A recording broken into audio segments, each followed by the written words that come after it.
I had about, I don't know, a couple of minutes where I believed I wasn't going to make it out. I just thought, wow, this is it. This is it. It's done. This is how it ends for me.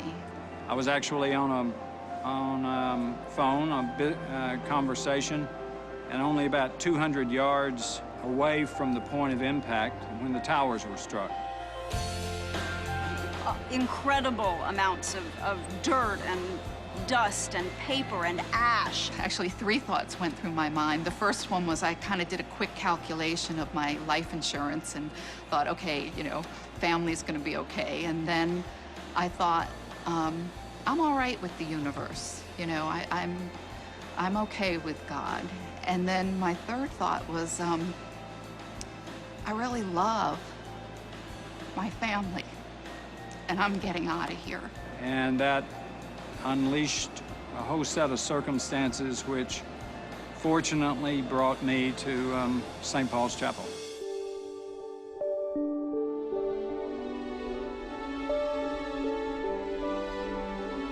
After 9/11, on September 12th, I got a phone call. They were putting together groups from churches to come volunteer to help cook and serve food and do whatever was needed.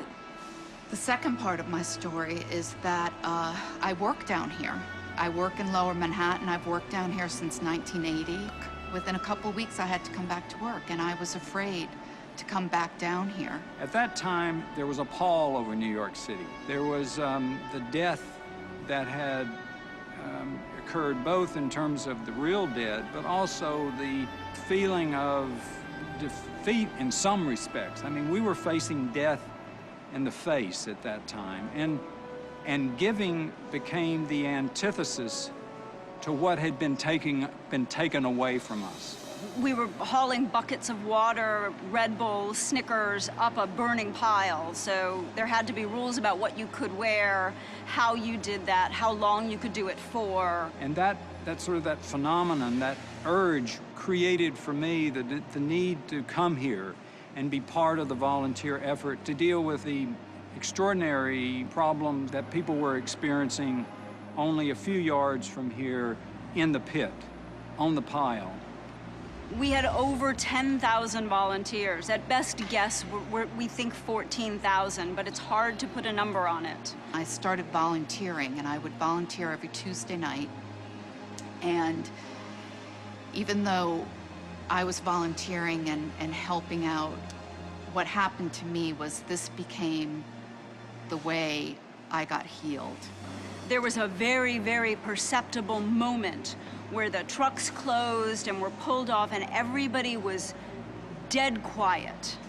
And there was a pervasive sadness and even tears, where everyone knew that was the moment where it changed from a rescue effort to a recovery effort. And you could just feel that moment. And in that day, no one spoke.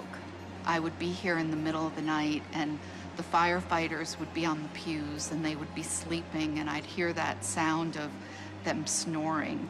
And it reminded me of when my children were little, and they would sleep at night, and everything was peaceful in the house, and I would just be here in the darkness of night, and it just healed me, and it took away the fear. I'll never be the same as a result, nor do I want to be different. This is, it was an extraordinary experience being part of the love and care as a relief, St. Paul's being the relief center for the recovery workers. I'm hopeful that here, at least in this space, that that hope kind of outweighs the fear. We talk a lot about downtown New York and Lower Manhattan coming back and the rebuilding of the Trade Center, but the thing that's been consistent is the community of people who live and work down here, and they're very committed to this area coming back.